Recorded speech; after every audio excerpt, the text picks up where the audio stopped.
Hello, I'm the Angry Spork. Incorporating religious elements can be tricky to get right, even if you ignore how difficult the subject it can be for some.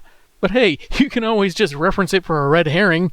I'm taking issue with Golgotha, a 5-part story that takes the merry mutants of Marvel across the globe and at war with their own minds.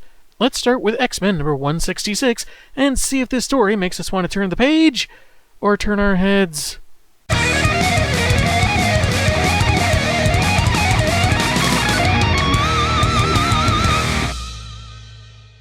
I've used the phrase poster-worthy before, but Part 1's cover looks like it started out as a poster concept. The Blackbird flying above the school in the background, and various X-Men scattered around, looking here or there. It's perfectly fine, not spoiling anything in the book itself. It's just more poster than cover, if you ask me. Written by Peter Milligan with art by Salvador LaRocca, the team of Rogue, Iceman, Polaris, Gambit, and leader Havoc are checking on a distress call from a mutant community that wanted to get away from fighting by building their own utopia in the South Pole. They wanted to get as far away from Santa Claus as possible. Don't ask why. After Havoc blasts them an entrance, a 2-page spread reveals dead bodies, some by each other's hands.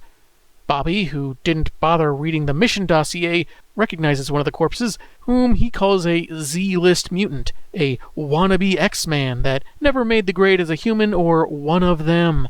Wow, not even 5 pages in, and Iceman has already crossed the line between reckless slacker to uncaring jackwagon. What a charmer! His body is warm, meaning he died shortly before the X-Men got in, by ripping out his own heart. He needed surgery, the hospital was too expensive, he saw a convincing YouTube video about at-home cardiology, and you can figure out how it went from there. There's a word written in blood, Golgotha, where Jesus Christ was crucified, Aramaic for skull. I'm more familiar with it being translated as place of the skull, though perhaps I'm splitting hairs. Using Cerebra in the mansion, Emma says there may be a connection to more recent chaos. Violence 4 days ago in Mount Calvary, another name for Golgotha, and both humans and mutants going crazy in Los Angeles. A survivor emerges from the bodies, apparently convinced the team is here to punish him for his sins. Despite Havoc trying to talk him down, he shoots himself with a kind of gauntlet blaster. Polaris starts blaming herself, having flashbacks to a massacre on Genosha, and when Bobby comforts her, Alex reprimands him for not being in fighting formation. Someone tries to attack Lorna from behind, but gives himself away by expositing his powers and mental health issues. As one does. Miss Dane uses her magnetic powers to crush him with the corridor instead. Later, Alex is chastising her that X-Men don't kill even if they get carried away, and her lack of discipline left them with no one to question. Look on the bright side. Anything with his name on it in the communal fridge is now up for grabs. They're approached by more survivors, and after a time jump of shortly, we find they're all catatonic, not responding to inquiries about what happened. Rogue opts to absorb one's memories, though Gambit and Havoc object. What's the point of having these ridiculous powers if I don't use them once in a while? She may be suggesting that this is the time her abilities would be beneficial, but it reads overly flippant for her. She's seen them as a curse, a barrier that keeps her loved ones from getting too close, but ridiculous seems like the wrong term here. From the woman's mind, we see an altercation in the station's mess hall, where she tells Butterfly Boar, the mutant Bobby insulted earlier, to rip his own heart out and leave her alone. When she was a child, a doctor said she had differences that wouldn't be fixed by plastic surgery, but I'm not sure what he means, since at no point does she look any different from any other human. The deeper Rogue goes, the more she appears like a fetus? Is that supposed to mean the woman she's absorbing remembers her prenatal state? Or is this a 2001 reference? Emma convinces her to break contact, and she does, finding the team under attack by other non-catatonic mutants from out of nowhere. Rogue mentions that the few memories her subject had were degraded, and the rest wiped clean. She uses male pronouns, which may be a typo since it's not elaborated that the woman self-identified otherwise. There's also this weird exchange where Remy talks about 2 kinds of mutants here, burnt-out zombies and psychopaths, but Rogue reminds him of the dead, the bloody ones with funny expressions that don't move around much. And then he laments that there are 3 kinds of mutants. The X-Men don't kill, So instead, they ridicule the deceased, even if they died in horrific ways. Why would you think that's unnecessary? Seriously, what is this? Is it meant to be funny? Charming? Because it's neither of those. Especially when they just saw someone kill himself. What tone is this supposed to be? Moving on. After the fight is over, they question one of their opponents, who says there's no escape from Golgotha. Panicked and unwilling to divulge what happened, he warns the X-Men will be next, and goes so far as to bite his own tongue off. Rogue suggests she absorb his mind next, and while Havoc rejects that on account of him being nuttier than a Snickers bar and all, Emma arrives. Not sure this required a splash page, though.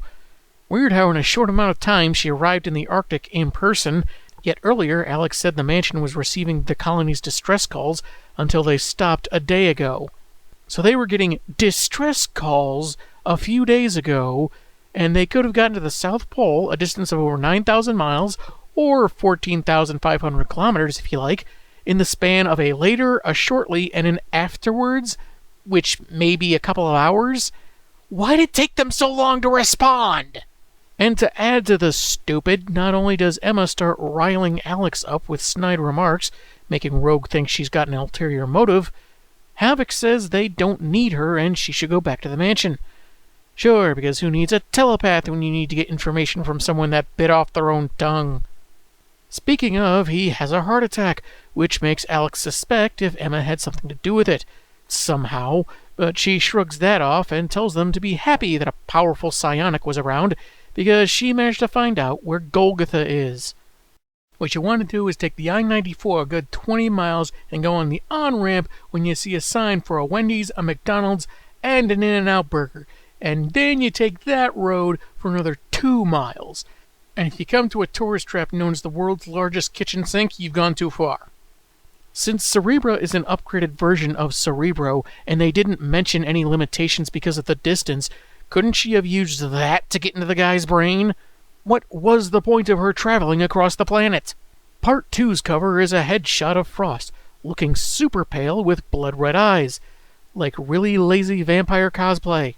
We begin, rather weirdly, this guy reciting dialogue about limited supplies, it being better if Boy were to take his chances on the streets than sheltering with boring old rich folks, and his narration saying his employers always called him Boy instead of something related to his mutant power of cat-like eyes that shoot lasers. He defends himself from a couple of aggressors, then the same dialogue, same narration is repeated verbatim on the next page, but now with the people who originally said it to him, and the chaos around him in L.A.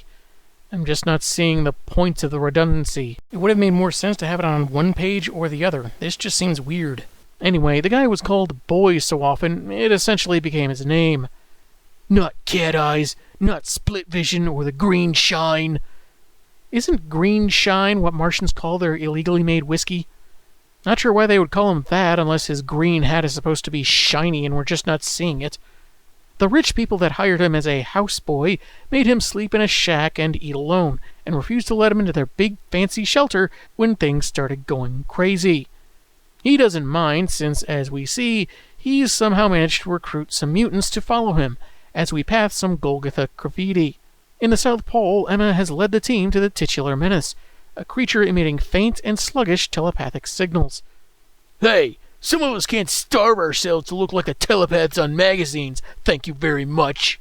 It's triggering random brain receptors, like Gambit recalling the stench of a dead body, and Iceman deriding Remy's inability to touch Rogue with a remark even he can't believe he said. But I guess mocking a dead guy is normal for him.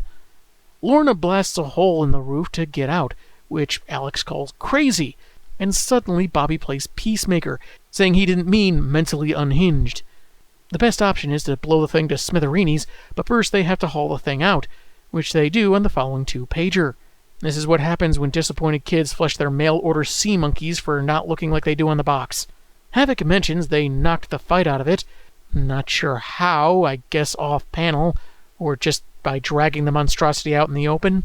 However, Emma, apparently not needing to protect her conventionally attractive figure from Arctic temperatures, at least on this page, says the creature needs to be studied, not killed, and that's best done at the mansion. The younger of the Summers brothers doesn't like that idea, murdered colony and all. Logan, having hitched a ride with Frost, appears with a compromise. King Solomon rules. I cut the alien in two. Half we take home, half we burn to ashes. This compromise apparently involves two blackbirds, lugging the creature into the air.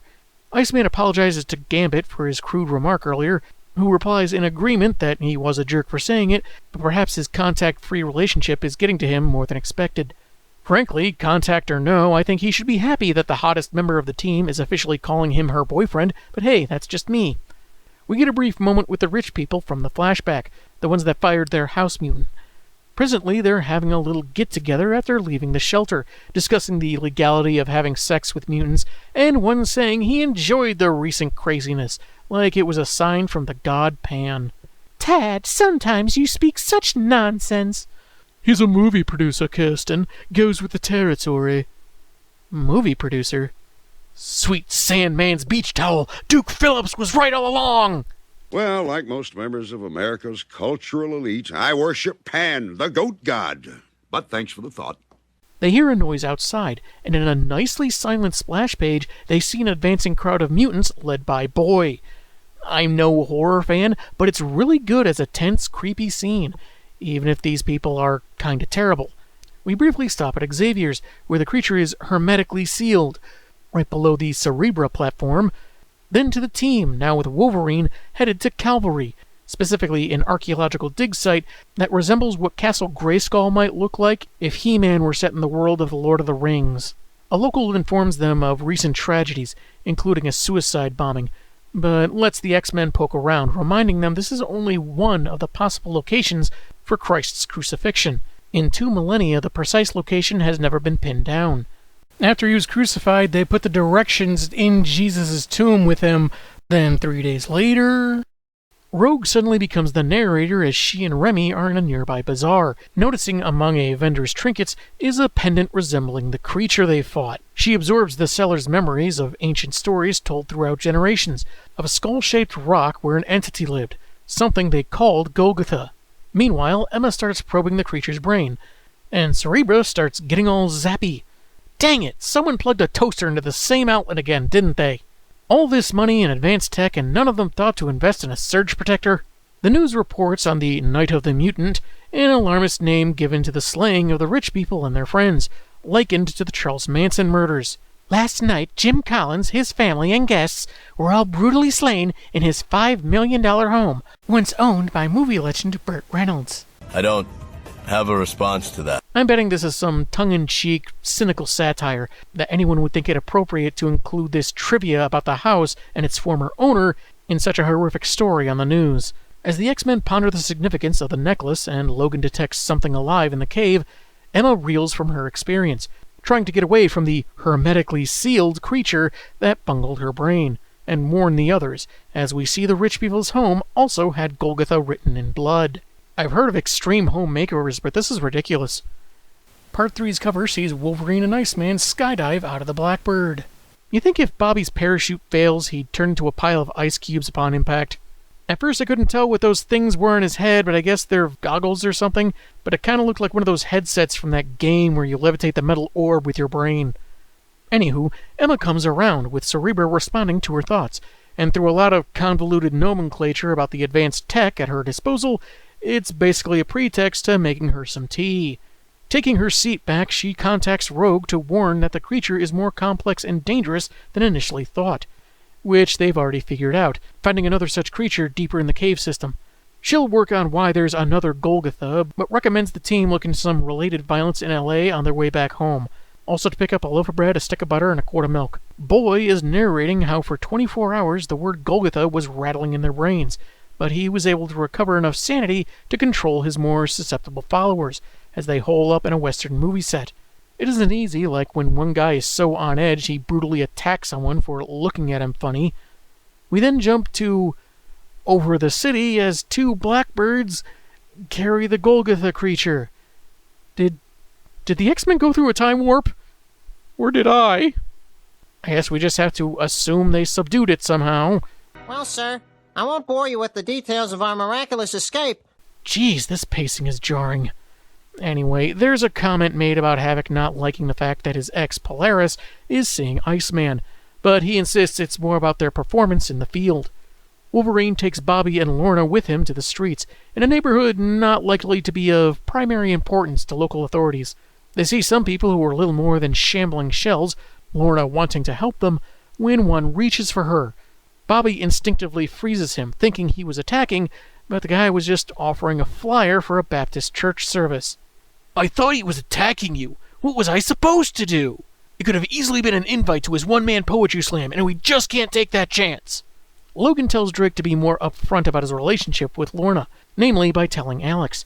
Weird, since he's called her babe a couple of times. Wolvie even mentioned the two were an item to Alex, and Bobby says it's not really a secret, just not seeing what stating the obvious is going to do. That aside, the Ice Cube wants to protect Lorna from everything, and isn't all that concerned with Havoc's feelings after what he did to her, namely cheating on her telepathically and leaving her at the altar. What is it with the Summers brothers and cheating on their hot girlfriends or wives? Adultery is not okay, regardless of the circumstance. Being on a psychic plane doesn't make the moral problem go away. Also, I bet Lorna loves that you're talking about her like she's not there when she's barely 5 feet in front of you. After Boy's mutant gang massacres the studio and kills some TV execs, the three X-Men catch up to them, and a fight inevitably starts. Though not much of one. Claw Guy loses his claws, Boy heat beams Wolvie in the chest while pontificating about how the heroes aren't that different from them, and then Polaris takes them all out in one move. Literally, that's it. All Iceman does is create an ice pack for the guy with super healing.